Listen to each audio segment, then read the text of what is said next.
ბატონო იური, წარმოადგინეთ თქვენ თავისებურებაზე შედეგები. მეგახლავართ საქართველოს შეიარაღებული მეგახლავართ საქართველოს შეიარაღებული ძალების ვეტერან და ინვალიდ ოფიცერთა კავშირის მშვიდობა ქვია ამ კავშირს პრეზიდენტი მედიცინის ვიცე-პოლკოვნიკი იური გალდავა. დღევანდელი ჩვენი შეკრების მიზანია და მიზეზიც არის ის, რომ რაც დამთავრდა 2003 წლის შემდეგ ეს აფხაზეთში წარმოებული ბრძოლები მას შემდეგ ვეტერანები კარგად მოგასწრება ჟურნალისტები ხართ ზეპირად იცით აუგადაც მოიხსენიებდნენ ბანდიტებსაც წოდებდნენ და ასე შემდეგ ასე რომ ბოლოს ჩამოირეცხა ზოგიერთი საკითხები გაირკვა ვინ იყო ბანდიტი დაახლოებით ვინ იყო კრიმინალი მაგრამ არ ვიცი თუ დღეს ამ საკითხს გაზულუქებული ასე უწოდოთ ან შეიძლება ჩვენზე დადამტერებული ან შეიძლება ბოროტი ადამიანები და ასე შემდეგ თანაც ისეთი თანამდებობის პირი როგორიც არის დაუშვათ საქართველოს ომის შრომისა და სამხედრო ძალების ვეტერანთა ცენტრალური კავშირის თავმჯდომარე საბჭოთა მილიციის პოლკოვნიკი ცრუ ვეტერანი და ყალბისაბუთების ვეტერანი ბატონი რევაზ ნაცარაშვილი. ეხლა ეს პიროვნებას გაერთიანებულია რესპუბლიკური მასშტაბით და მე მუშაობდი მიწვეული ვიყავი ადრე ანალოგიურ ანუ წინამორბედ ასეთი ვეტერანთა საბჭოს თავმჯდომარის მოადგილედ რომელიც ვიჯექით მაშინ იუსტიციის სამინისტროში და დასავლეთ საქართველოს ყველა რეგიონი და რაიონი მოვლილი მაქვს ყველგან დავამყარეთ კავშირები, ხელფასები დავანიშნეთ 30-40 ლარი, ნაციონალი იყო თუ არა, ჩემთვის სულ ერთია, მე არც ერთი პარტიის წევრი არ ვიყავი და არც ერთი პარტიის წევრი არ გახლავარ დღესაც. შეეც არც პიროვნებას არ დაუჭერ მხარს, მე დაუჭერ მხარს მხოლოდ პროექტს, რომელიც პროექტიც იქნება იგი, რა თქმა უნდა, ვეტერანების შესახებ, სამშობლოს თუ ასე შემდეგ. მე მინდა სანამდე გავაგრძელებდით საუბარს მე მინდა მადლობა გადაუხადო პრაიმ ტაიმის ხელმძღვანელობას და ამ სტრიმის ბრძანდებით და ობიექტივსაც მინდა მადლობა უთხრა რადგანაც მას კვირაში ერთხელ 4 შაბათობით დღეს აქვს ვეტერანის საათი რომელიც ვერადა ვერ მოახერხა ეს პირველ არხმა საზოგადოებრივ არხმა და რომ პრაიმ ტაიმი არ ყოფილიყო დღეს ჩვენ აი ამ ასეთი ბრალდებებს, რომელსაც ყაჩაღები და კრიმინალები უწოდეს, თანაც სად 9 მაისს, გასულ წლის 9 მაისს, კრიმინალედოვის თეატრში, თავდაცვის სამინისტროს მიერ ორგანიზებულ ფურშეტზე და რა თქმა უნდა შეხვედრა ჰქონდათ მეორე მსოფლიო ომის ვეტერანებთან, აი რას წერს ნამგალაძე, ქერჩის ბოლო მონაწილე, ქერჩის ბრძოლების ბოლო მონაწილე არქიპო ნამგალაძე რას წერს ქრონიკა პლუსის რედაქციაში. ისინი ითვისებდნენ ყველაფერს, ესე იგი ამაცია ლაპარაკი, რაც მათი არ იყო და თავად ასახებდნენ ყველაფერს, საიდანაც უფრო მეტი სარგებელი გამოდნებოდა. როგორც საქმეში ჩახედულმა ადამიანებმა მიამბეს, AIP საქართველოს ომის შრომისა და სამხედრო ძალების ვეტერანთა ცენტრალური კავშირი ნაცმოძრაობა აქტიური მხარდამჭერი არასამთავრობო ორგანიზაცია ყოფილა და როცა მათი ბელადდეს არ გვინდა ჩვენ ეს არ არის ჩვენი საქმე მაშინვე დაიწყო ზრუნვა რელსებზე გადასასვლელად და 9 მაისს გრიბაედოვის თეატრში გამართულ წვეულებაზე სადაც მეორე მსოფლიო ომის მონაწილეები მიიპატიჟა თავდაცვის სამინისტრომ გაიმართა ფურშეტი წამოდგა ზემოხსენებული NGO-ს თავმჯდომარე რევაზ ნაცარაშვილი და ასეთი სიტყვები თქვა სამამულო ომში მონაწილე ვეტერანები ვართ ნამდვილი ვეტერანები. ხოლო აფხაზეთსა და სამაჩაბლოში ვინც იბრძოდა ისინი ყაჩაღები და კრიმინალები არიან. ეხლა რომ არ დამავიწყდესო ისევ წერს, ახლა არ მინდა კიდე საპატიო თავმჯდომარედ ვინ არის მიხეილ მაჭავარიანის ბაბუა თუ რაღაც ეს არ გვეხება ჩვენ ამ გაზეთიდან უშუალოდ შეურაცხყოფილი პიროვნებები ვინც არიან და ჩემთან გამგეობაში ეს გაზეთი მოიტანეს და დაიწყეს ამაზე მოკლედ ემოციური საუბარი რომ წავიდეთ და გაუსწორდეთ და ასე შემდეგ მე დღეს არ მოვიყვანეს შეგნებულად არც ერთი ვეტერანი მინდოდა მომეყვანა ორი უხელო ბიჭები მყავს და არც პროტეზი აქვს მარტო ეს დანარჩენს მავთული ქონდა წლების მანძილზე დახვეული და მავთულში სიგარეტს გაუკეთებდა და ისე ეწეოდა. ორი ფეხი არ აქვს ეხლა ვეტერანთა საქმეების სამსახურში იურისტი არის ნიკა, რომელსაც ბარძაკებში არ გააჩნია, ბარძაკებიდან არ აქვს ფეხი. ესე იგი, ასეთი ბრალდებები ვეტერანებზე, რომლებსაც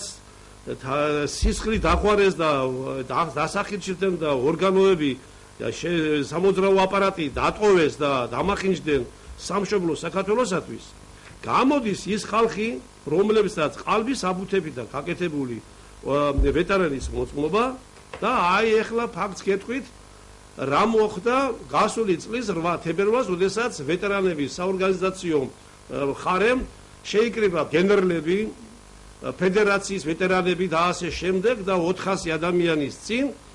მინისტრმა როდესაც დაამთავრა ჩვენთან შეხვედრა და წავიდა ეჩქარებოდა მინისტრის მოადგილეები, გახსოვთ ალბათ მინისტრის მოადგილეებო, გენერალური შტაბის უფროსი ძნელაძე თავისი მოადგილეები და 400 ადამიანი ესწრებოდა, რეზო ნაცარიშვილს გამოვაცხადე ოფიციალურად და უთხარი, აი რევაზ ნაცარიშვილო, თქვენ როგორ კადრულობთ, რომ უფეხო ბიჭებისა და უხელო ბიჭების გვერდით ძიხად ყალბი ვეტერანის მოწმობით. ეხლა ისმის კითხვა, იმას თუ აქვს ოდნავ ღირსება, ან თუ აქვს ქართველობის ნატამანი, ან და ასე შემდეგ, რატომ არ აღძრა ჩემზე ან პროკურატურაში, ან სასამართლოში, ან რატო არ გამცა თუ გინდა ერთი სიტყვა ხმა. ეხლა ისმის კითხვა, დამესვავთ ალბათ ჟურნალისტები, რომ თქვენ რა იცით, რომ მას აქვს არ ომია, არ უბრძოლია და აქვს ომის ვეტერანის მოწმობა. მე გავხდით 2004 და 2005 წლის 6 წლის ნახევრებში მე მიმიწვიეს ვეტერანთა საქმეების დეპარტამენტში ნუგზარ საგარეიშვილმა, რადგანაც მე ყველა ბატალიონის მეთაურებს, ყველა ბატალიონის მებრძოლებს მაშინ რა თქმა უნდა უკვე შეცვლილია, რა თქმა ფიზიონომია გაიზარდნენ, დავაშკარდნენ 17-18 წლის ბიჭებს, ვცნობდი სახეზე, რომელ ბატალიონში იყო, სად იბრძოდა და ასე შემდეგ. მე ვიყავი იმჟამად პირველი საარმიო კორპუსის სამეცნიერო სამსახურის უფროსი იყო პოლკოვნიკი რეზო ჯიჯეიშვილი, მისი მოადგილე და ყველა ფრონტის ხაზზე და ყველგან უშუალოდ ჩემი ინიციატივით უშიშარიც ვიყავი და რა თქმა უნდა ალბათ ასე იყო თორე რატომ შევიდოდი 280-ზე მეტი ადამიანი მყავს გამოყვანილი ბრძოლის ველიდან სისხლის ოქშივარში სისხლის სუნს რომ სუნთქავდი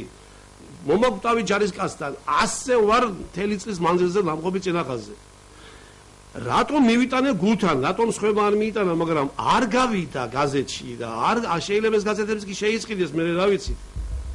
რადგანაც იმ წვეულებაზე მეორე მსოფლიო ომის ვეტერანების გარდა არც ერთი არ იყო საქართველოს ტერიტორიული მთლიანობისათვის მებრძოლები დაპატიჟებული, ინვალიდები, არავინ არ იყო თორემ ეს ამდეხან უკვე საქმე ცუდად ამთავრდებოდა ალბათ. ეხლა როდესაც მიმიწვიეს რომ საქმეები გამეცხრილა და გამესინჯა საბუთები ვინსად იბრძოდა და მართალი იყვნენ თუ არა ის ხალხი რომლებიც პრეტენზია ჰქონდათ ვეტერანობის და ვეტერანების საქმეები უნდა ამოგვეღო ასეთ შემთხვევაში ხელში ჩამივარდა ბატონ რევაზ ნაცარიშვილის და ბიძინა კარტოზიას მისი მოადგილე გახლავთ ახლა ამ კავშირში პირადი საქმეები, სადაც ნათლად ჩანს და წავიკითხე წერია მაგის ასლის სახში მაქვს შენახული, რომ ბიძინა კარტოზია იყო შინაგან საქმეთა სამინისტროს სასწავლო ცენტრის უფროსი. ხოლო რეზო ნაცარიშვილი იყო მათთან ინსტრუქტორი ალბათ ან თანამშრომელი პოლკოვნიკი. და ცნობაში ვკითხულობთ, რომ ცნობა წარადგინა სასამართლოში აი ასეთი ტექსტით რომ რეზო ნაცარიშვილმა ცხინვალში ჩაიყვანა როტაციაზე ერთი ოცეული გონი კიდევაც შესთავაზეს დარჩი შენს ოცეულთან მაგრამ არ დარჩა და წამოვიდა უკან აი ამ ცნობა გახდა საფუძველთა საფუძველი და მოსამართლემ მას დაუდგინა ომის მონაწილეობის სტატუსი მიანიჭა და ახლა იმ მოსამართლესაც აქვს სიდის ნამუსი მაგას თუ არ აქვს ვიცი არ აქვს ახლა კარტოზიამ როგორ მიიღო ომის ვეტერანის სტატუსი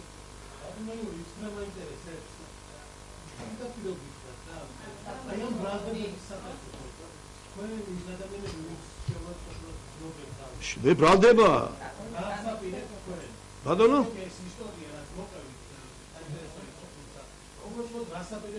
აი ეხლა ვამთავრებ მაგ ახლა ყველაფერს ხარ მოვყვები რა თქმა უნდა მე სხვა სავით 1 საათს ხარ შეგაწუხებ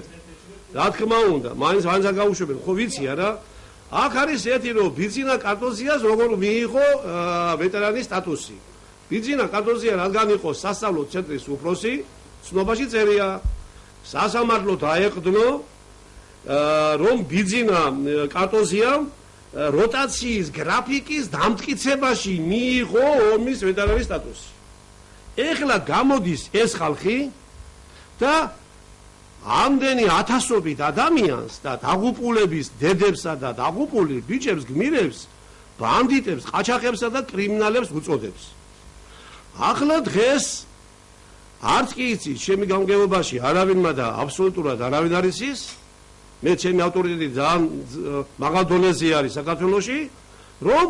ერთი რომ დამერეკა ერთ პიროვნებას დაურეკე და მოთხარი ერთი ორმა რომ წამოხვიდეთ მეთქი რა მინდა ტელევიზია მითხარ სადარი მითხარი და ერთი 20 კაცი მივიყვან და მე გავუსწორდებიო ესე იგი ბიჭები ისე შეურაცხყოფილები არიან რომ ბანდიტებად და ყაჩაღებად არის მოხსენიებული გაზეთში და თან პიროვნება რომელიც ყალბი ვეტერანის საბუთი აქვს ახლა მე მინდა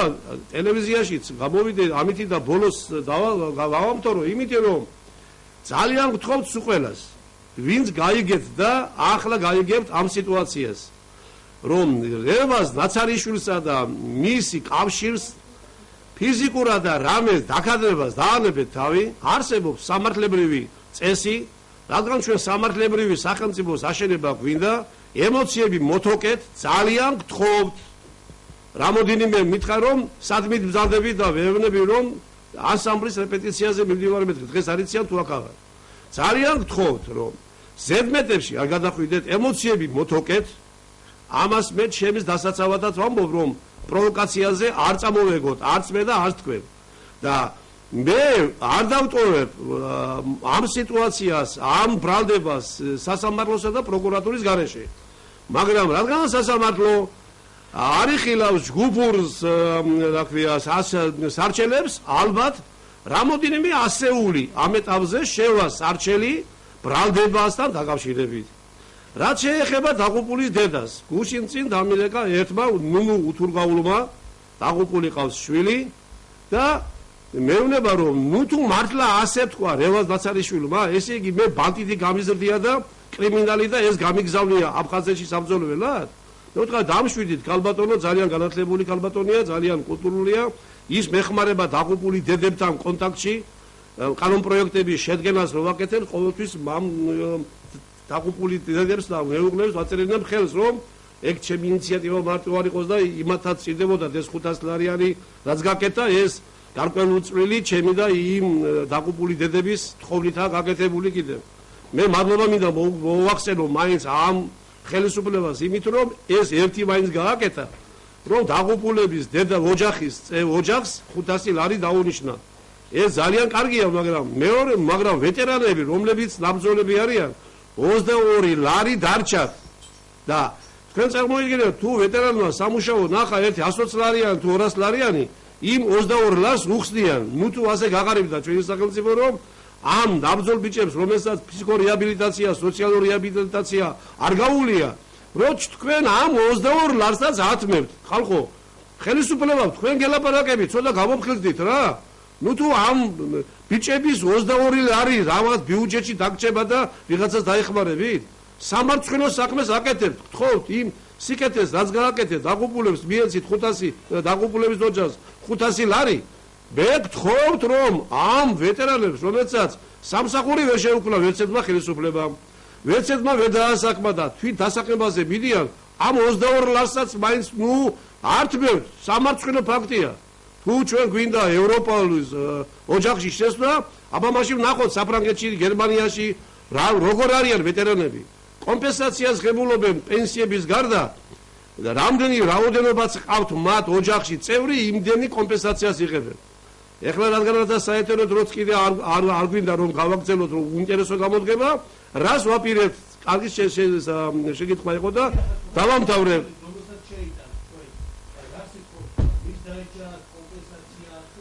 პირველ რიგში რა თქმა უნდა ის რომ დაგვიმტკიცოს რევაზ ნაცარიშვილმა და ამ კავშირმა რომ ჩვენ ვართ ყაჩაღები და კრიმინალები. ამის შემდეგ წავა ის რომ მორალური ზიანი ან რაღაც ახლა მე იურიდიული ასპექტში რომ ყველაფერი ჩამოვაყალიბო კონსულტაციები არ გამივლია სპეციალურად წამოვედი იმისათვის რომ